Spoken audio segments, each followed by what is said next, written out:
Spurgeon here with Revzilla, and as you can see, it's perfect riding weather here in Philadelphia. So perfect, in fact, that I've decided to take Kawasaki up on their offer and head out to Southern California to test ride the new Z400. And my goal for this video would be to compare the Z400 against one of my favorite street bikes of 2018, the Ninja 400. And really the question becomes is whether or not the Z400 is going to surpass the Ninja as a better street bike for riders out there really just focused on street riding. And if so, does that mean that Kawasaki's biggest competition is going to become themselves? And the only way to answer that question is to first get out of the snow.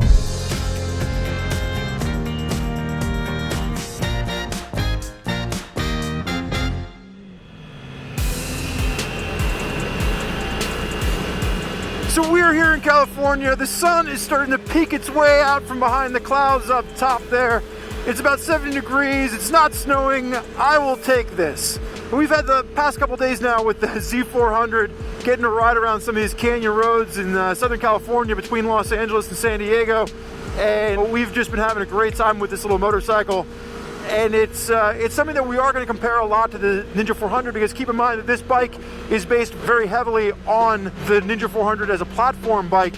But there's three main areas I want to focus on in this first ride review to kind of compare and contrast the two models, and that is going to be engine, suspension, and ergonomics. So we're going to kick things off by talking about the engine because it's that same little 399cc parallel twin, which if you remember back to my Ninja 400 review, I enjoyed oh so much.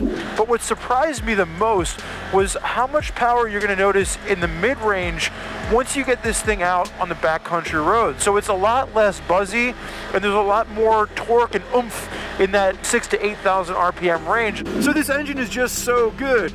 And if you remember how the Ninja 400 review ended, we really answered the question of whether or not Kawasaki made this too powerful for the entry-level rider, and they didn't. And that's what's so great about this bike. For someone that's just starting out, it's extremely approachable, but for riders that have a little bit of experience under their belt, man, you can use this as your everyday commuter or just a small lightweight bag to go out and carve the canyons on, and there is no shortage of fun to be had out of this little P-twin.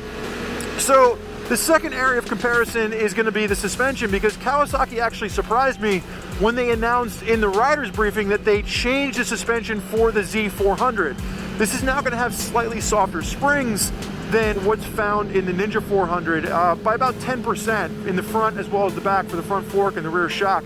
And I was initially disappointed because if you remember back to the Ninja, I loved that suspension so much right out of the gate. So if I was going to use this as a dedicated track bike, I would spend some money on the suspension.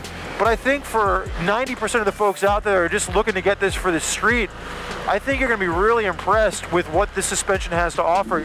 So my initial reaction after hearing that they changed the suspension was to raise my hand and ask why. And they're like, well, listen, what we're trying to do is we're trying to make this a little bit more comfortable for everyday use. So for riders that are just getting this bike, they're cruising around town, they're using it as their commuter, they still want to go out and they want to play. We just want to make it so it soaks up the bumps a little bit better, it's a little bit less harsh. My problem is I'm 220 pounds. I'm like, oh man, this is going to be way too soft for me. And they're like, listen, just go out and ride it before you start making up your mind ahead of time. And I was like, all right, let's go out and we'll ride. And what I found was it was definitely more comfortable to ride around town.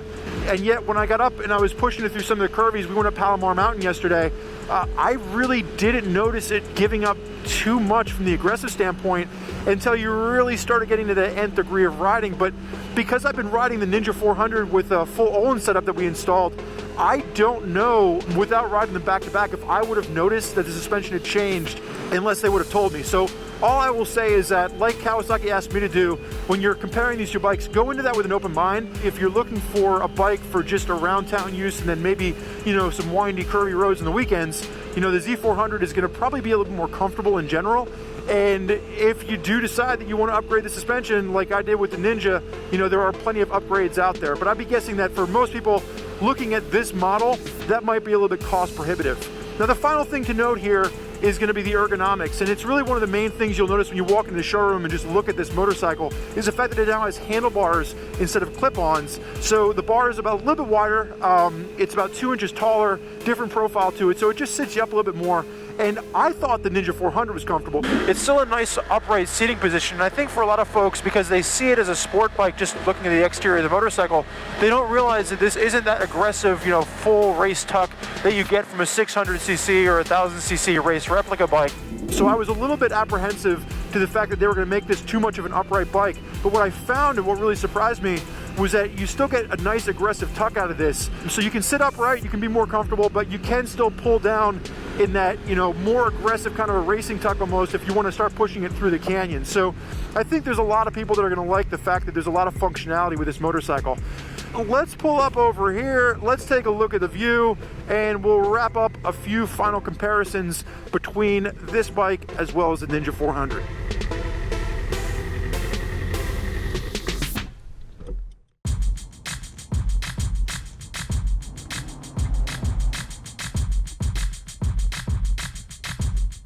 So we started out this review, it was cold, it was snowy, it was miserable, and here we are now in sunny Southern California where it is absolutely perfect motorcycle weather out. And we started out this review by asking a question whether or not the Z400 is going to be a better motorcycle than the Ninja 400. And I don't think it's better, but I do think it's different. More different, in fact, than I was expecting it to be based on the spec sheets that I was researching preparing for this review. I mean, yes, when you first look at it, you are going to be sans fairing. And I think that's an important note here, is because there are a lot of people that just don't identify with, you know, a sport bike style, but they still liked all the features that the Ninja 400 have to offer. And you now have it in a completely different package. And when you sit on the bike, the first thing you'll notice is that the ergonomics are a little bit different. You have the handlebar set up here that does hold you up slightly taller than the Ninja did, but really that's one of the only things that's really changed for the rider. I mean, it's still the nice low seat height to this. You're going to have the same chassis, same nimble handling.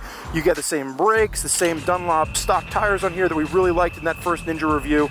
So there's a lot of everything that we loved about the Ninja packed into this bike.